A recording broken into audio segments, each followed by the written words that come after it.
Hello world, this is Clinton, and I'd like to welcome you to the unintentional first episode of my new podcast series, Life in the Foam.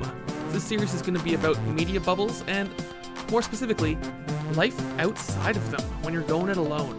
So, here's what happened. I was talking to Donald and Caitlin, two very interesting people who I was planning to have on as guests, and the conversation that we were just having, casually, was so great, I mashed record. So we're going to jump into a conversation in progress, which had begun with a discussion of marketing of AIs as some sort of analytical tool. And it's kind of a silly topic. So here, let's dive right into it. Life in the Foam starts now. It makes it sound like we're talking about Skynet when really we're talking about statistics. Yeah. That have been around for forever. It just sounds cooler. Yeah. Wait. But yeah, so Reddit, no, and it's the exact same. What's interesting about the internet is the internet by itself, internet capital I, the big internet, that's a medium, right? So, but then within that, there's, I guess you could say, sub-mediums. Whereas television, it was like, here's a platform that's one way. It's beaming into you. Whereas on the internet, it's a two-way thing, and the different platforms emerged on this two-way street that you can use. So on Reddit, yeah, well, let's actually move to Twitter, I think, because that's even an easier example. Before Twitter expanded out their character account, it reduced conversation to 140 characters, and everybody was on this platform, and you can't have a conversation in 140 characters. No. So people started changing their speech, or they started using emojis more, right? I don't know the exact history of emojis, but we would do smiley face. We called them emoticons when I was younger. Yeah. Smiley face and whatnot. Yeah, emoticons. So I don't know if emojis, it's Japanese, whatever, but I don't know if it emerged because of Twitter or got big because of Twitter, but we're almost moving back to this language of iconography, right? Like the cave paintings. Yes. Like some dude throwing a spear like an elk, like it's conveying this message. And it's like, wait a minute, we have this huge platform that we can communicate video and text and voice and all this, and you pick a stupid picture. So, well, yeah, and I mean it's a standardized palette of top-down approved emotions. Here you go. Like look at right. Even here on Discord, the community selects and nominates what sort of special. Right, it's a grassroots selection of the symbols. It's what they are, right? The cultural symbols build up over time. It's sort of the heritage of the community. That's how most web forums do it too. I grew up on Trek BBS, and there's an emoticon for confused Vulcan, puzzled Vulcan, annoyed Vulcan, right? And of course there is, right? Because it's a Star Trek forum, right? So you don't have just drops on here. No, I don't. I don't. I haven't. I know my Discord is so new and fresh and lacking. It's untainted. Yeah. It's untainted. But so what I was ultimately driving at, so Twitter's a particular medium, right? As is Reddit. Reddit, you can have a Twitter style answer. Somebody leaves a sentence or two, and then you've got people they'll post 30 paragraphs of a reply. So you have got more flexibility there, but Twitter, it absolutely dictates 100% how you communicate. Reddit, I think the social pressure, depending on what subreddit you're posting, dictates how you communicate. Mm-hmm. You're not going to go into late stage capitalism and ask them questions about, socialism or liberalism, because they're going to kick you right out and you'll get banned. So it's just that there's just zero tolerance for that. Mm-hmm. Now there's subreddits specifically for that, but it's just, it's Reddit is really it's kind of the closest thing there is to a sweet spot between monolithic central place. It's like every Discord every subreddit is a web forum of old, and there's just a unified login system, but otherwise each is allowed more or less autonomy to develop its own rules, its own culture, whatnot, right? Right, and we used to have dedicated forums for that. I would say the detrimental attribute of is the ability to upvote and downvote, because it's supposed to be used whether or not somebody's adding to the conversation or not, right? But that's not how people use it. It's a approval. Oh yeah, it ends up being a popularity contest and exactly echo chamber, all those sorts of things. And echo chamber. Mm-hmm. Some I just boards, want to echo you. Oh. Wah wah. Yeah. Womp womp. It's interesting. Cool. No, hell. Sorry to be derailing. This is fantastic. Even our conversation thus far could have been, I think, had merit. So I think we can do a lot. Excellent. I will admit, listening to you talk did sound very podcasty, and I was very engaged. So there's that. Cool. Because I haven't read any of these books you're talking about, so I am the dum here. So I'm following along. You guys are doing sweet. It's gonna be a good project. Thank you. Thanks. I just cracked open Virtual Communities by Howard Rheingold. Mm-hmm. So that came out in 1993, and he's talking about growing up on the well and dial-up BBSs, and he's explaining, the cyberspace of 1993 and before. The well. Oh man. Yeah. So I came up on BBSs too. So we had one local called Rock Garden, which is actually still around in Telnet form. Yeah, BBSs were a trip. So BBSs, if you think of it, are almost it's like a local Reddit, right? Yeah. It's you had to dial in, so it was people from the community. I was thinking that. There's a literal paywall, keeping you, like, with long distance charges, keeping you within where you live. That's really fascinating. Yeah. It was still very much a community thing, and we would I don't know about the BBSs you went on, but we would have get-togethers. Remember, BBS would go meet up in real life. And, do pizza and beer and do crazy stuff. And because, usually we were all kind of weird and, because we were on BBSs when everybody else was out doing stuff in the real world. Right. Sure. And it was cool. And it's because it was local. I mean, I guess now, what do you have for local stuff? You got like meetup.com, right? I mean, that's kind of, but that doesn't have the same effect because BBS, you had door games, you had chat. You had, always the file section, all that stuff where it was always social, like actually social, where it's like, you had to talk to people. Yeah.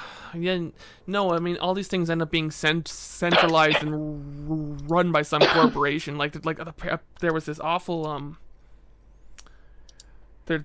there's this service that puts a hometown it runs the local newspapers for like thousands of different small communities across America, apparently, but they don't moderate any of the comments at all, and so all the people who live in this town have no sort of appeal to authority when slander and town fights and people's dirty laundry get aired all over the local town newspaper website. There's no accountability for it, and there's no one in town who can arbitrate, who actually knows these people, who is in charge of moderating the local community, right? So it's like the worst of both worlds, right? Centralization, and everyone in your town beating each other up, spreading rumors.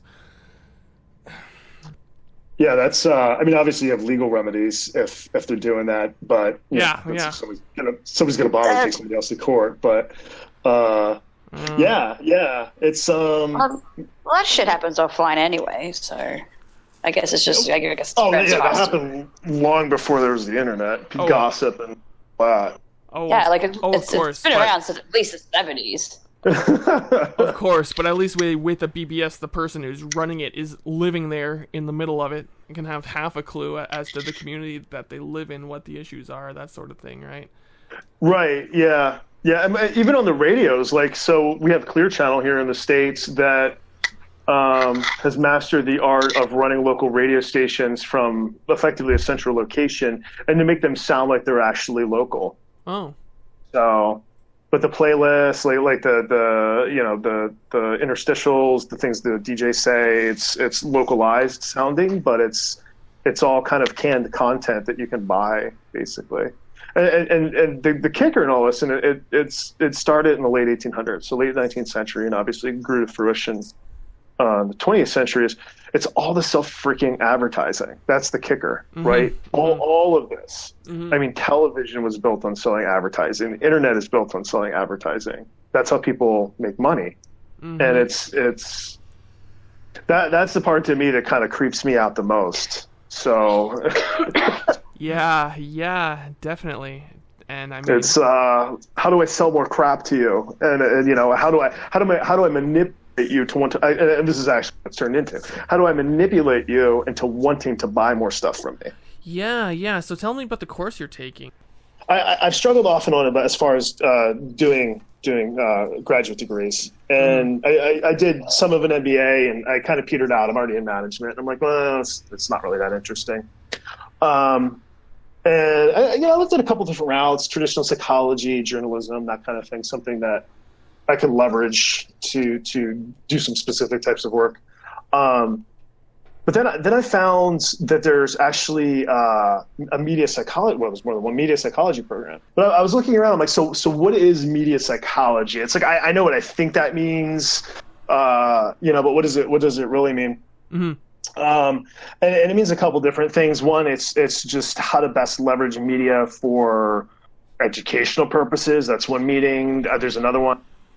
How it's a mixed discipline, so it's a little different. The underpinnings, of course, are traditional psychology, but it's with an overlay of these ideas from different disciplines, like anthropology, neuroscience, all these other areas. Yeah. And kind of converged into one thing. So the intersectionality of these different things is the buzzword of the moment. Everybody loves using intersectionality. Yeah. So if you look at the Wikipedia page for media psychology, there's a couple core underlying theories that underpin it, and then the rest of it really is leveraging stuff from different areas. So either traditional psychology. One of the things that it's a little creepy when you think about it, but they do like galvanic skin testing, where they test. So our skin is an organ, mm-hmm. and that reacts to emotional stimuli, right? Mm-hmm. Like think about, you ever get creeped out or something like that? You get goosebumps, or the hair on your neck stands up, or something like that. Yeah. So they're hooking people up to these machines to measure skin response. They're hooking people up to fMRIs, which scan their brains to watch what the behavior of their brain while they're exposed to marketing stimuli. Yeah. Which is super creepy if you think about it. I find it to me at the same time. Because one, it's like, yeah, you can maximize exactly how to psych to somebody by doing that. Yeah. But might not always be right. There's always this weird unknown as far as, whether or not something catches on. But the fact that they were leveraging this technology to get in people's heads, right? This isn't something that the public, like, hey, this McDonald's ad has 20 Jungian archetypes in it. There's 3 different myths of journey, and then they pumped it through, a test audience of people that all wired up to an fMRI machine. That's just, your average person does not realize that that's how, things are happening. I'm not saying it's exactly that, but it's, an exaggerated idea of what's going on. Yeah, the level of production and how it's like a question of free will, eh? It kind of reminds me how they have behavioral psychologists on video game teams these days to somehow make them more addictive and hooking, which is very creepy too. And they're exactly that. They're media psychologists, so they're probably more formally trained in traditional psychology because the media psychology programs are newer. Mm. But yeah, that's exactly what it is, right? How do we make this more addictive to people? How do we get people to obsess over this?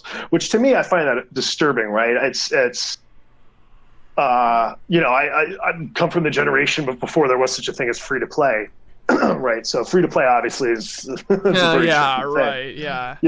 It's when I was a kid, it's like the first time it's free, Yeah.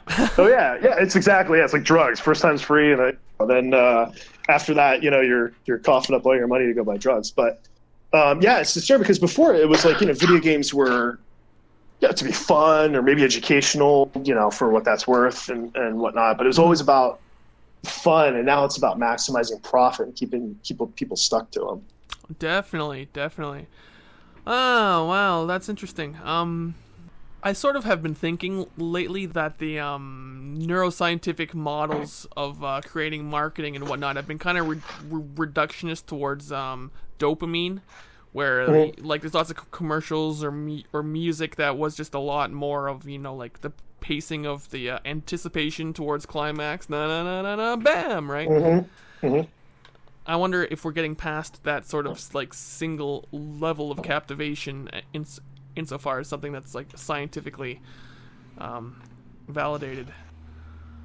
Yeah, I think we do. I think I understand what you're getting at. So I think right now it's hot in the media when we talk about this stuff to say, oh, they're manipulating dopamine, and we're using kind of dopamine as a catch-all phrase for they're doing something to trigger responses in our brains to get us to do this more. I think an interesting example, it's not advertising, but they obviously want you to keep watching, is the show The Walking Dead. When you watch that show, I don't know if you've watched it, it's intense. It keeps you on the edge of your seat. It always has a sense of fear and not knowing that at any given point, even at the quietest moments, overwhelming violence can happen, right? Yeah. So you have those elements, and then you have the there's never any resolution.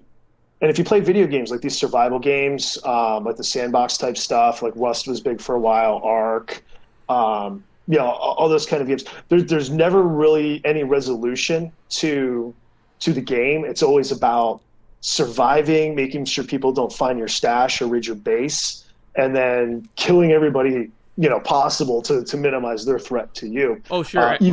EVE Online's another example, right? That was a huge one too.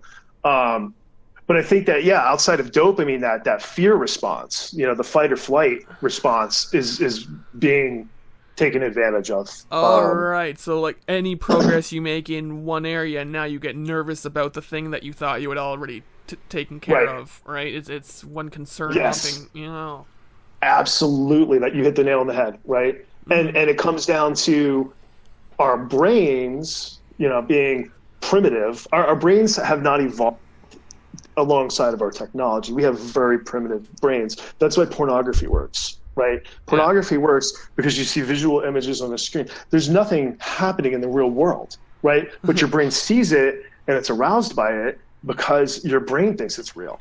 Yeah. Right. So David, I think David Goggins, was David Goggins right about? No.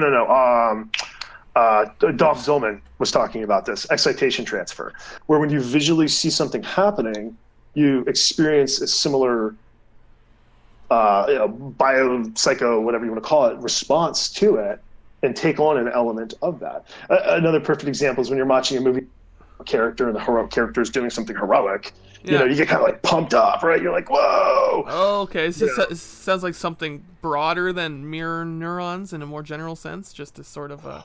I think so. I think with the gaming thing, it's no different than gambling, right? So they are hitting that same obsessive button. Yes, that a slot machine has. Yeah, exactly. Yeah, it's random reinforcement, the most addictive approach to giving somebody a reward. So. Well, I mean, the end game of capitalism is addiction. That's what you want. You want a return customer base, like with Carmen's words. It's very much, like as you said, it's very insidious. It is designed to entrap people. Oh, sure. They had to design light bulbs to burn out. planned obsolescence, right? Yeah. So I don't know if it's just doing it. Absolutely, it's a system of capitalism allows for it, right, to a certain degree because of the free market thing. But I don't think it's necessarily a feature of capitalism itself, right? So I mean, this is no. This isn't a critique of capitalism. I'm just saying that like making a bit like modern day businesses like. Yeah. Like I'm sorry, I'm not getting. I think consumerism, I suppose, is the better word. It's just shaping the whole human condition for naive people to be strung along in this form, right? No, that's exactly it, and that's what I think I was trying to get at when I said the bit about how this is really all just about advertising, right? Yes. It's how do I sell more soap, right? Because that was the original thing on TV, to sell soap operas. How do I sell? Not how do I sell you? Because it used. So I think Postman was talking about this too, where in advertising way back when, the ad made a proposition like, "Oh, do you need to clean your clothes? Then buy whatever Tide detergent to do it." It's like they basically negging. They used to be like, "You're filthy. Buy the soap," so everyone doesn't think you're there was filthy. that too. Have you guys ever seen that old Lysol magazine ad? For sanitation. Yes, for feminine sanitation or something. Oh, Lysol. Yeah. Lysol. Sure. I'm like, whoa, you could spray that there? Holy. Yeah, no, that advertisement is actually in McLuhan's Mechanical Bride. Oh, is it? Yeah. Is it? Okay. I've seen it. That's hilarious. Yeah, it's like you're dirty, you're stinky, or you're too fat, or you're too skinny, or you smell, buy cologne. Here's the resolution. Here's the happy ending. We're insecure. We're insecure, Yeah. right? Just by nature, the nature of being humans is we're insecure and we compare ourselves to other humans around us. Oh, sure. Yeah, but no, it is all about selling those ads, except now instead of making that proposition or that value statement about why you want their product, like, oh, our product cleans better than others, they sell you a story, right? So they have, mom can spend more time with the kids because she's spending less time doing laundry now. Just some cliche type thing that they sell. Yeah. But it's all story driven, right? So there's this concept in the realm of media psychology called storytelling, right? Which literally is just crossing different medias. And then the storytelling aspect of that is telling the story of a product and why a customer wants that product. So, but if you look at the language that's getting used to even discuss these kind of things, to me, it's a bit disturbing that we're using the term storytelling to talk about getting somebody to buy something, right? There should be two different things. So somebody should be compelled to buy something because they need it, and they were presented with some information that maybe your product's like, that's fine, but to manipulate with that under the guise of storytelling, to bring them along to the conclusion, like they're viewing a movie, that at the end of the movie, you're going to buy this product because that's what resolves the story. Yeah. And we all want resolution. Yeah, exactly. That's funny because Caitlin and I both read the same blog, The Last Psychiatrist, and he was TLP, yes. TLP, I love him. Cool. Yeah. He tears apart this watch advertisement. It's like a super expensive watch. He's got this theory about the aspirational character. So the story being told is, I bought this watch, but it's not really for me. It's for my son when he becomes a man, right? Yeah. Right. It's an instant family heirloom. Yeah, exactly. Yep. Right. And so buying the watch makes you think that you're the sort of rich person who has something to pass along through the generations when you're actually, in debt and your car is on lease and your Ferrari is, but no. I'm old money on the inside because of this advertisement of the picture of a guy. And that's when the narcissism comes into play, right? If you're working your $15 an hour job, and you're delusional, you can think like you're old money and spend like you're old money, and then you're broke all the time. And there's people that do that. There's plenty of people in prison that are of that mindset too. It's interesting how it seems like pop culture is dominated by like comedians. Whether it's late night comedians who, with fake news shows who end up realizing that they're people's actual only source for news at all and end up in this strange role that, I'm not sure if Jon Stewart started that, but I'm pretty sure Johnny Carson never had to look at himself as some sort of like purveyor of moral wisdom to the masses, right? Yeah, I don't think. I mean, obviously, we'll never know because he's dead. But I don't think Johnny Carson probably would think of himself as like a newsman. No, late night entertainer. But yeah, 100%. Jon Stewart Daily Show, which started off as an actual normal comedy show, and it was Craig Kilborn. I don't know if you ever saw it with Craig Kilborn. It was actually pretty funny, and Jon Stewart took over, and then it turned into the news thing. Yeah. Oh, okay. No. But yeah, no, there's a whole generation of people that they think that that's how you consume news, that it's supposed to be entertaining. And Postman talks about this in Amusing Ourselves to Death. And he also talks about it in The End of Education, about how because we are basically wired, his argument at the time, to think like TV wants us to think, that everything has to be entertaining, and that we can't sit in a classroom and learn something without it being entertaining and present it to us in a format similar to what we would see on television, or else we'll lose interest. Yeah. I suppose it's sort of like gaining a sweet tooth. I mean, like... Right. That's a great example. Once you have it, it's hard to lose. yeah, exactly. Huh. I see. That's the sort of thing that McLuhan calls on equilibration. Like you have to learn how to pay attention to a television and how to sit still and how to put it together. And the slow, long act of learning that language reorganizes your senses, right? Changes your brain plasticity. It does. You know, and now it absolutely does. You know, like so. Yeah. It absolutely does. And 20 years ago, we didn't think. We thought, you know, if you had brain damage, you were brain damaged. We didn't really think that, you know, nerves could regrow. A lot has changed in the past few decades, but you're 100% right. And the same thing happens with computers, that our brain does actually change and adapt to meet the environment. Now, brains, because of plasticity, thankfully can be changed back. So I volunteered for a while as a drug addiction counselor. Yes. And we used CBT and REBT, so cognitive behavioral therapy and rational emotive behavioral therapy, to help people to learn new behaviors.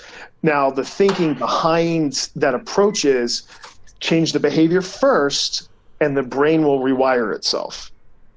Yes. And it does. It does. Yes. So repeating something every day, or, you know, like if you make an ugly face, exactly. you get stuck that way. Whatever aphorism you can.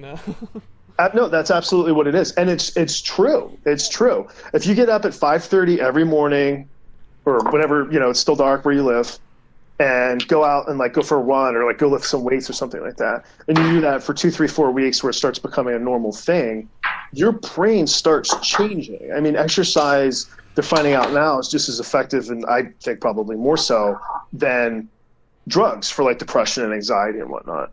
I mean, I'm very much of the mindset of, you know, kind of the anarcho-primitivist ideas that we're not meant to really be sitting around. When we evolved it to be hunting and gathering and always in motion. Sitting and standing still are not things our body's actually really anatomically designed for. And that's why we get disease from doing it. Interesting. Yeah. Well, disease, I'm thinking of it in more of an identity, self-awareness, sort of spiel. Like, what I got out of McLuhan a lot, and it was kind of a subtext for me, was the idea that perhaps there's lots of people with identity issues or trying to understand themselves who are only exploring their own self through mediated means. Like, what am I sexually attracted to? They're answering that question purely through porn, right? Or or something like that. Or but I wonder if even something like body dysmorphia could be just because you didn't dance and you didn't skateboard and you didn't, you know, hurt yourself, and you just literally haven't trained your nerves to line up to who you are, compared to lots of, say, like passive media I exposure. think that is a very insightful statement. Absolutely. I do. That's yeah, I do think, and you know, I mean, there's not, you know, I don't know if there's the clinical evidence to back it up, but it's one of those things that it does seem logical to think that if you're sitting on the time, having things beamed into your eyeballs, you are very disconnected from your body, and yet your mind is rapidly engaged in something. So your brain is very busy doing something. Right. It's just, but in something hypnotic. That's where it gets interesting, especially when we're talking. Television does actually put you into a bit of a trance state. Yes. Which is why advertising works so well, and then why we remember stupid commercials even after seeing them once or twice. It's designed specifically for that purpose.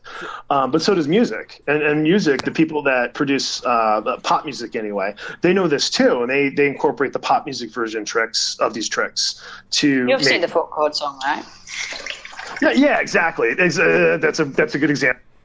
By Axis of Awesome, Yeah, when it's like 50 songs, it's the same 4 chords. Or Paki Bell, you know, or Canon. All you need to know is ABBA, because everybody in the pop music realm right now, ABBA, and have been for a very long time. And then Electric with Light elements Orchestra. of funk. And then elements of funk too. And then you get all that down, you can probably produce pop hits pretty easily. Just wait. So cool. I've got this book here, Screen Time. It came out in around 2004, 2005 by Lisa Guernsey, and it was a really huge, like, she spent 5 years going through media research. What is television doing to your child? And all this stuff. And the very first chapter is called "Is TV Turning My Tot into a Zombie?" And it talks about everyone's worries about people who are zoning out and whether they're becoming zombies when they're watching TV and they don't pay attention. Even in Postman, I love going back to amusing ourselves to death just because. Postman's a great writer. Oh, it's the best, yeah. Postman. I mean, he talks about this in when you're a passive consumer, you're not thinking. You might think you're thinking. See, I think what it is. I think sites like you. I'll use a more modern example. Sites like Udemy, where you go and you watch these videos on like how to do things, or YouTube, like tutorial videos. If you just watch the video, you're not learning anything. You're consuming that as a form of entertainment. If you watch a video and it's something of somewhat of a complex nature, and then you just watch the video and then you go try to do it, it's probably not going to happen. You're probably going to have to go back and refer to the video over and over again. Learning is incremental. You learn little things and then it turns into a big step, and then you learn more little things and then that's the next big step, right? Sure.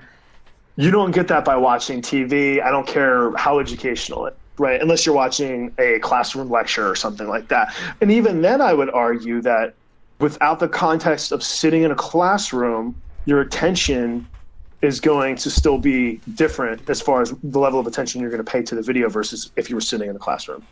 Actually being attentive in the classroom, I should say, because you could sit in the back and just zone out too. I think watching a video of a lecture is probably the equivalent of sitting in the back of the class. Yeah. If you're watching it on YouTube, versus sitting in the front and like staring and asking questions and being engaged, right? So one of the best ways that people learn is through the Socratic method, where you expose them to the material and then you ask them the questions. Oh, and sure. if you want to feel stupid, I mean, that is the quickest way to do it. When you're put on the spot to say, okay, explain what so-and-so thought about this, and you're like, where's my multiple choice test? I don't want to think. So. Oh yeah, absolutely. But yeah, no, it absolutely, television activity, you're with the real world, you're engaged with a flat piece of glass or plastic, and having. So we're these human beings with these physical bodies. We've got the ability to perceive things on a subconscious level that we don't even understand, like body language and facial tics and tones of voices and just the way people carry themselves and whatnot. And to think that we can have that same level come from TV, same level of perception come from TV. That's why we sit there and passively watch television. Yeah, right? That's why it's not an active activity. That's why we're not moving when we do it. If you're walking around the room and your TV catches your eye, if it's on, and you start staring at it, you stop doing everything else you were just doing. Well, there's something interesting in this book, Screen Time. It goes into so many studies involving children, and they'll have a live demonstrator show the kid how to do something and then test their ability, and then they'll have the exact same demonstration on a TV and have the child watch that. Right? We're talking like a 3-year-old or a 4-year-old, and. The science says that they learn from the exact same visual imagery they learn from the TV worse, but that repeated watchings, right? And so like television shows do this. Kids shows will repeat the same thing 3 or 4 times based on this research, right? So stuff like that, and it goes into a lot of the science behind Sesame Street, which I mean, Postman tends to rip apart, right? Yes. But apparently they changed everything around the year 2000 to introduce more narratives which last across the episode, as opposed to being a whole bunch of disjointed like segments, like commercials, like it was. So it's an interesting book, just for understanding that approach. Yeah, I'm gonna have to read that, because that does reinforce personal beliefs that I've developed over time. So is that without that human element. I do believe that obviously it's possible to learn, from viewing something on a screen. But I mean, that's what I said. We have to refer back to it, the video again and again as you're going through it. If the first time you just watch it, right? And I'm also curious. Well, it's not like a book as well. Like you still have to you ought to reread a book at least a week after reading it. So. Oh yeah, see, I'm a habitual note taker, and so whenever I'm watching an educational YouTube video, I I've got a note with that video's title, and I'll probably archive the video and save it, for the apocalypse or whatever, for the death of YouTube. There's actually studies though that back that as being a good way to reinforce to get it to actually stick in your brain. I sent you that link, I think, Rick Clinton, copy work. Oh, here it is. Okay, yeah. And the idea that even copying down that's right. This information, something about the act of writing it, and you have to do it longhand, right? You can't type it into a computer. It's totally different for some reason. Oh. But the act of actually writing it by hand on paper somehow induces the brain to remember it better. Well, I think there's some encoding thing going on, but we don't know why. It kind of reminds me of there's one useful thing I picked up from the incomplete English degree was I think it was Yeats, that poet. Mm-hmm. He used to by longhand rewrite like classical poetry and things that he really enjoyed. That's how he learned the ropes.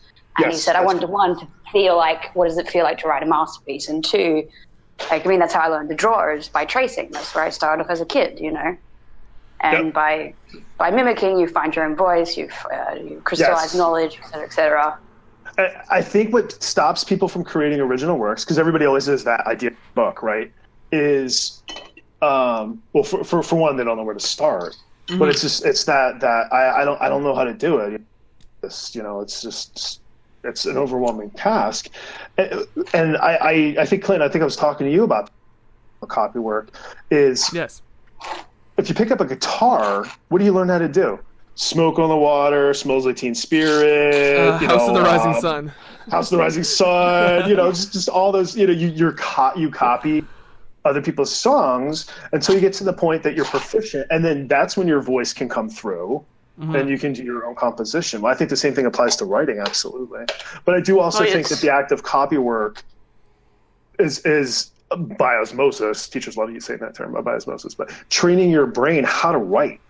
Without to get technical and break things down, right? So the advice that we got was you have to learn the rules before you can break the rules. Exactly. Yeah. Exactly. You learn how to do it, and then,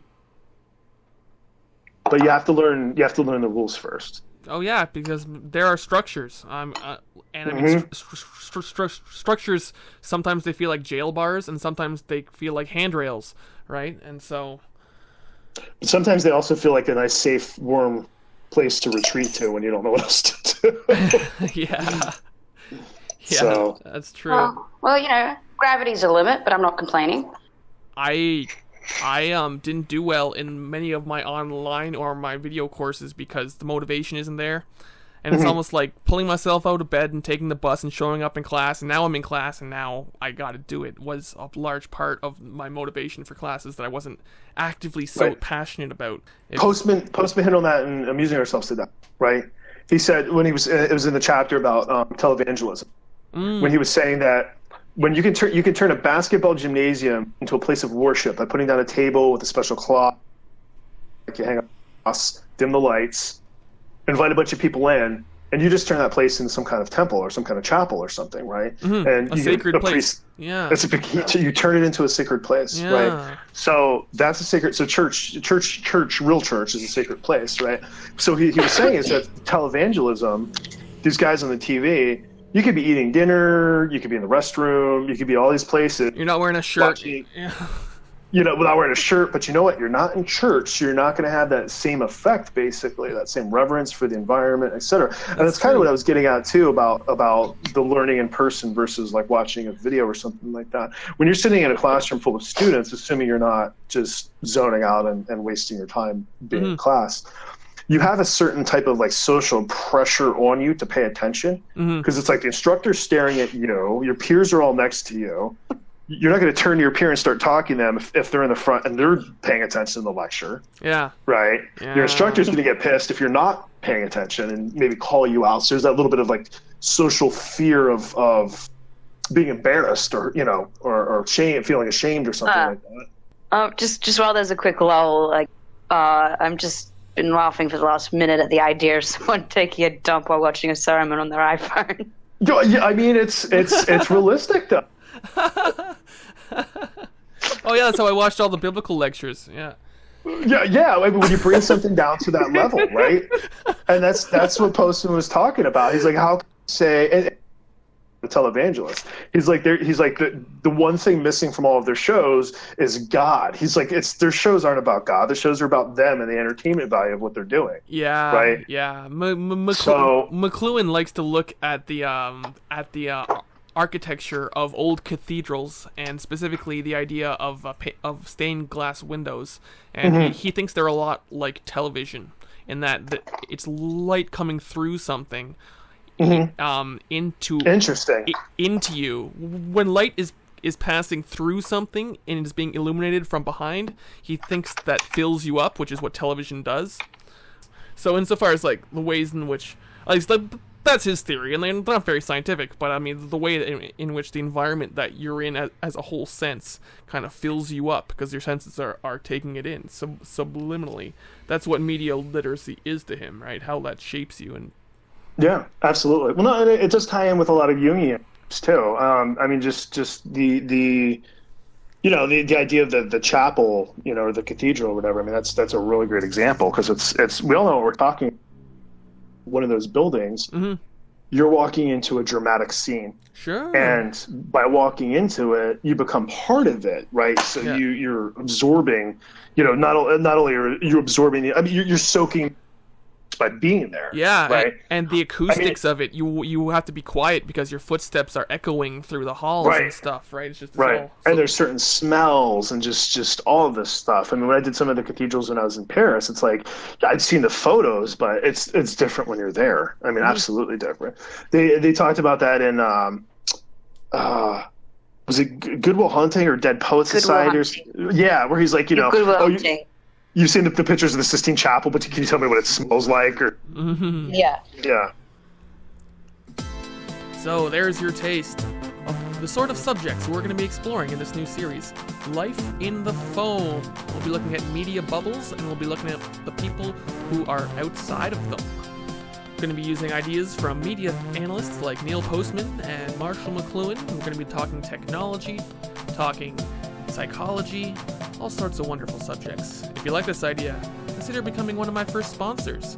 Patreon.com/ClintonTheGeek. So, as we chatted it up in the green room, conversation shifted to media that sticks in your mind, earworms, hooks, commercials that you remember 5 to 10 years later, and how you just can't get away from them. Yeah, even us, the people in this podcast that probably like to think that we're not as susceptible to those sorts of things, we are. I mean, it's in our brains. I mean, Postman talks about it in Amusing about, the Ring Around the Collar campaign from the 80s. I remember that. Hold up the shirt and like, the one that was washed and shout had like the yellow, nasty collar from like dudes, office dude sweat, and then the other one like came out clean or whatever. I haven't seen it in 30 years, but I saw it as a kid and I remember it. It's very, very disturbing if you think about it. So. Yeah. Pat Nelson would actually make a joke about that, where he was singing like a Dodge Ranger theme song, like an advertisement commercial, and he said that I listened to this song when I was like 11 years old. It's stuck in my head now. I've taken 2 child CPR courses, and I cannot remember one fucking thing about it. Well, it's funny. Going to what you just said, you think perhaps the market research showed that. Well, there's the grass stain commercials for laundry detergent, I suppose. Kids always get dirty, but also it's always about smells and scents and making you think of orchards or something, or So I guess they've just moved on from selling the cleaning properties to selling the I want to smell like summer breeze. That's a good point. And what you're either creating or recreating the sense of, first off, something that didn't actually exist because those smells are fake as hell. Yeah. But you're creating this ideal, right? Mm-hmm. I love the fact you brought that up. I never really thought about it in the terms that you put it, but that's part of the storytelling now, right? There's not the proposition of, hey, like me, the way I think, I want my clothes to be clean. I don't want them to freaking smell like, some kind of like flowers. I'm like, no, that's not, because that's like perfume basically that I don't want. I want my clothes just to be dirt free and odor-free. I don't want additional odor added to it. But we do in this part of the storytelling thing, have this idea of creating memories, or creating that the reverence we were talking about when you walk into the church or whatever. Mm-hmm. And scent is the most powerful of them all. It absolutely is. For sure. So hell, there might even have been like some sort of like feminist critique against washing your man's shirt being the woman's job or something too. That could have killed off that notion too. Yeah, you never know. You never know. No, I do think it's inside each of us we have that sense. Home is where it's warm, it's apple pie, it's whatever cliche you want to come up with, and if we all for the most part have Vegemite, Marmite, right? Or depending on where you live, you could fight about that. They're both great. Everyone wins. Home is Vegemite. Poutine and maple syrup. We're all, there you go. Where you put where your mouth is. Yeah, home is where your mouth is. Well, okay. Actually, that's a whole other thing, right? So look at when they're selling you food, they're using language to describe feelings.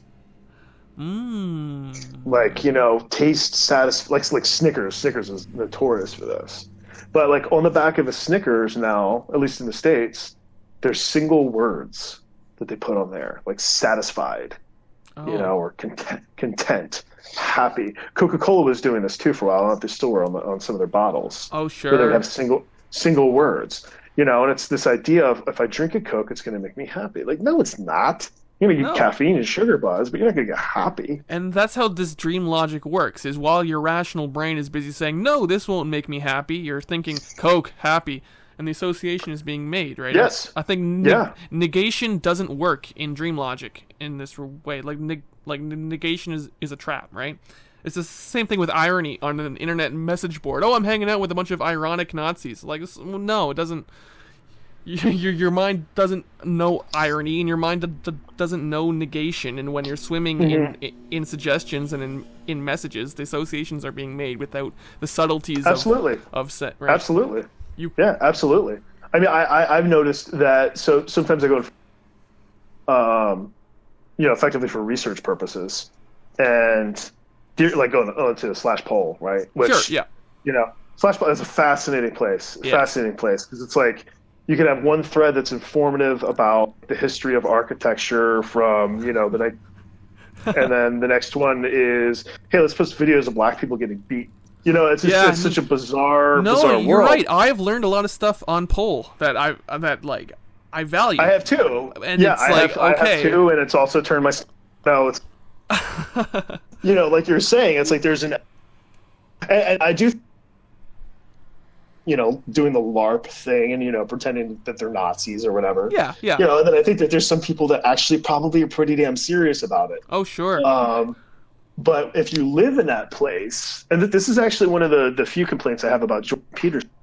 If you dwell, if you, it's okay to dwell in darkness to either refuel your tank of angst to drive you to try to make change in the world. Yeah. Or to research and to understand it or whatever. But you don't want to live there because if you live there, it will take you over. Right? Oh, yeah, stagnation. See, I've been part of many internet communities, but I feel like it's sort of a smash and grab approach where you jump in, you drink the Kool-Aid hard, and then you move on to the next thing that catches your interest. Yeah. Well, I'm talking specifically. Stick around, buy into it. Also, well, sure. Well, see, I'm thinking there's that risk. I was in the transhumanist community. lesswrong.com. I mean, Slate Star Codex kind of comes out of there. So that's like Elijah Yudkowsky's ideas about digital heaven and uploading your brain and shit. And there's lots of fantastic neuroscience there to be learned. But you look at the community, and they're all a bunch of paranoid, wannabe immortals who are terrified of death and hoping to get salvation from a computer, right? And it's like, well, yes, shit. Yeah, no, that's right. You just described Ray Kurzweil, right? That's his. He literally says that's his motivator. Yeah. So because the way that his dad died in his life and how it traumatized him, and it's like, well, dude, you need to see a therapist. You're not going to upload your computer. It's not going to work. I guarantee it's a lot more complicated than that. We don't know how our brains work. Yeah. At all. All these drugs that we have that do things that help us. We don't know how they work in the brain. All we know is that they do work, and for the most part, most of them are generally safe. You're not going to drop dead from taking them. Yeah. Not right away, anyway. And they might not be the best approach. There might have been something in your life you could have fixed, and I mean that's where Jordan Peterson is definitely a beneficial, augmentation. Yeah. But like we're playing with the brain in a million different ways that it doesn't add up to a holistic lifestyle of what right and wrong is. Well, so I view like the transhuman. I view that ultimately. So I simplify things down to just a few columns, just to it makes life a lot easier. But it also almost seems kind of accurate, right? And one of those columns is distractions. And I view stuff like transhumanism as a distraction from being actually human, because you're focused on what that next level of human is.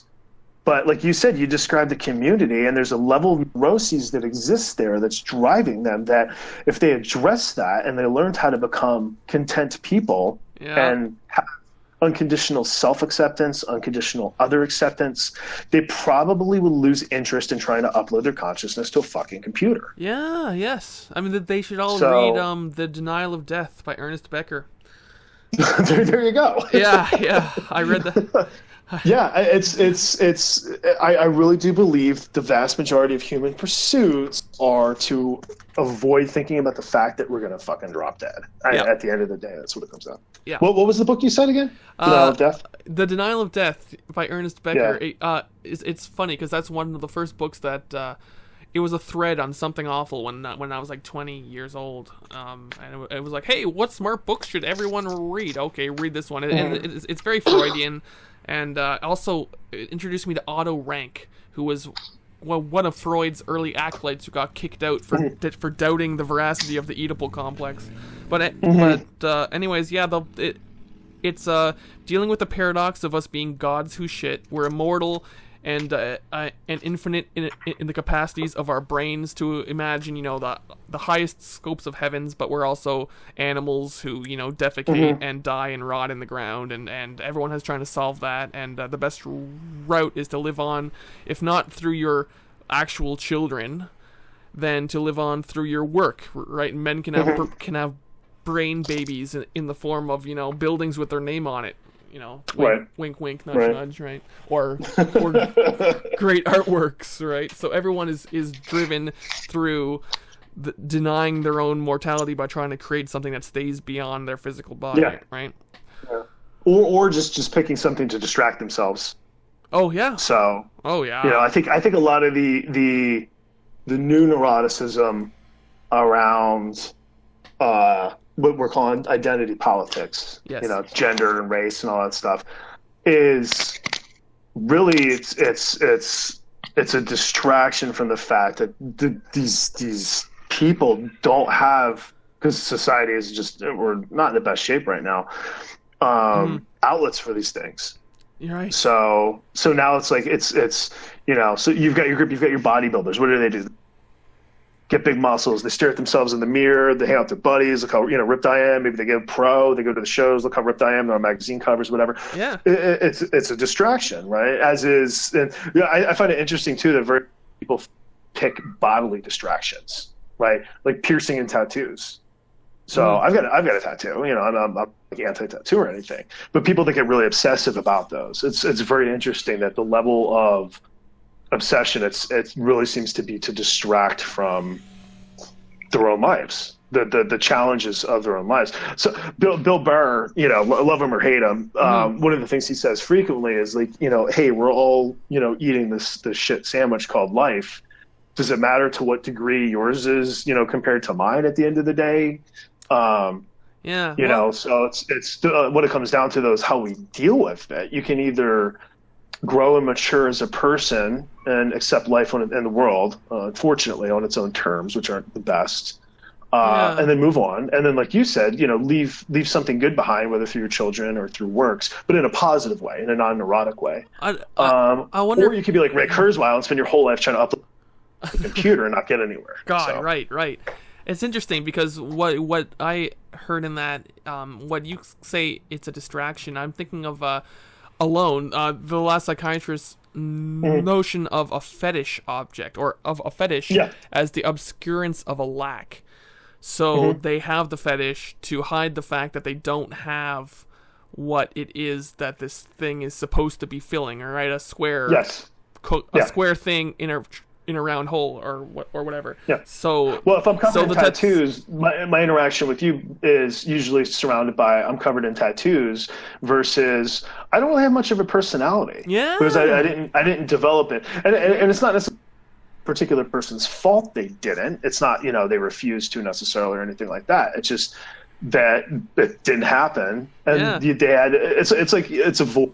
People fill the void in different ways, drugs or and politics or whatever. You can tie it back to self-authoring insofar as the narrative is, or your identity as someone in a greater narrative. I mean, with identity politics, if you want to be something, part of something greater, you can make that a spatial greater, where it's me and all of my contemporaries existing now at this moment in time, working together, me and my group, me and my tribe. Or you can have the temporal, belonging to something greater, where you're part of a long tradition, or I'm a MacGuffin and my father was a MacGuffin and his grandfather before him, right? And I mean that's what the role that nations fill, the role that religions fill, but yeah, it's time and or space or both when you're trying to think of the something greater that you are a part of, right? Yeah. And it is interesting. You touched on a couple things there. One, you said the word tribe, which is a very accurate word. And then the other one is religion, that since in the 20th century, it started in the 19th century, but in the 20th century, we lost our religion. Look at all these things that we've come up to replace it with. Star Wars. So there was a lot of, this actually Star Wars institution of religion, absolutely.